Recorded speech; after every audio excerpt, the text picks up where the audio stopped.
पुरानी बात है, किसी घने जंगल में एक तालाब था जिसमें ढेर सारे मेंढक रहते थे। उन्हीं में एक मेंढक अपने 3 बच्चों के साथ रहता था। वो सभी तालाब में रहते थे और खाते पीते थे। उस मेंढक की सेहत अच्छी खासी हो चुकी थी। वो उस तालाब में सबसे बड़ा मेंढक बन चुका था। उसके बच्चे उसे देखकर काफी खुश हो जाते थे। उसके बच्चों को लगता कि उनके पिता ही दुनिया में सबसे बड़े और बलवान हैं। मेंढक भी अपने बच्चों को अपने बारे में झूठी कहानी सुनाता, उनके सामने शक्तिशाली होने का दिखावा करता।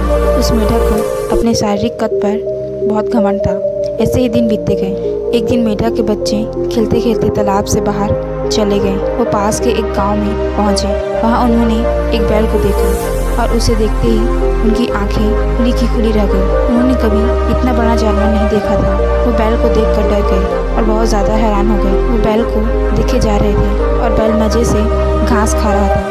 घास खाते खाते बैल ने जोर से हुंकार लगाई। बस फिर क्या था, मेंढक के तीनों बच्चे डर के मारे भागकर तालाब में अपने पिता के पास आ गए। पिता ने उनके डर का कारण पूछा।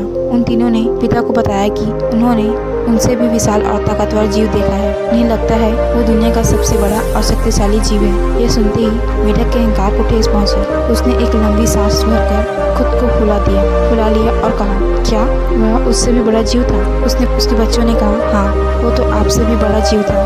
मेंढक को गुस्सा आ गया। उसने और ज्यादा सांस भरकर खुद को फुलाया और पूछा, क्या अब भी वो जीव बड़ा था? बच्चों ने कहा, ये तो कुछ भी नहीं, वो आपसे कई गुना बड़ा है। मेंढक से यह सुना नहीं गया। वह सांस फुलाकर खुद को गुब्बारे की तरह फुलाता गया। फिर एक वक्त आया जब उसका शरीर पूरी तरह से फूल गया था और वो फट गया और अहंकार के चक्कर में अपनी जान से हाथ धो बैठा। इससे सीख मिलती है कि कभी भी किसी बात का घमंड नहीं करना चाहिए। घमंड करने से खुद का ही नुकसान होता है।